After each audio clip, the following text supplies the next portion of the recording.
તો નડિયાદ મહાનગરપાલિકામાં હોદ્દેદારોની વરણી કરાઈ છે। નડિયાદના પ્રથમ મેયર બન્યા મનીષ પટેલ અને ડેપ્યુટી મેયર તરીકે કલ્પેશ રાવલની પસંદગી કરવામાં આવી છે।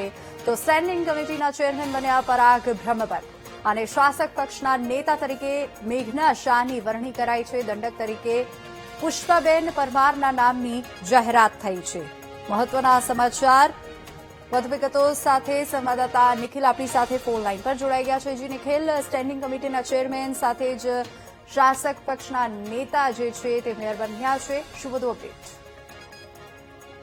કહીશ કે નડિયાદ મહાનગરપાલિકાની પ્રથમ વખત મહાનગરપાલિકાની ચૂંટણી યોજાઈ હતી અને તેમાં આજે વિવિધ પદોના જે હોદ્દેદારોની નિમણૂક કરવામાં આવી હતી, જેમાં નડિયાદ મહાનગરપાલિકાના પ્રથમ મેયર તરીકે વોર્ડ નંબર 11ના મનીષ પટેલની પસંદગી કરવામાં આવી હતી। ડેપ્યુટી મેયર તરીકે કલ્પેશ રાવલની નિમણૂક કરવામાં આવી હતી। સ્ટેન્ડિંગ કમિટીના ચેરમેન તરીકે પરાગ બ્રહ્મભટ્ટની નિમણૂક કરવામાં આવી હતી। જ્યારે શાસક પક્ષના નેતા તરીકે મેઘનાબેન વિકાસકુમાર શાહ અને દંડક તરીકે પુષ્પાબેન પરમારના નિમણૂક કરવામાં આવી હતી। આજે નડિયાદ મહાનગરપાલિકાના જે નવા નિમાયેલા હોદ્દેદારો જે પદાધિકારીઓની છે તેમને ભાજપના તમામ કાર્યકર્તાઓ હોદ્દેદારો ઉપસ્થિત રહ્યા હતા અને તેમને શુભેચ્છાઓ પાઠવવામાં આવી હતી।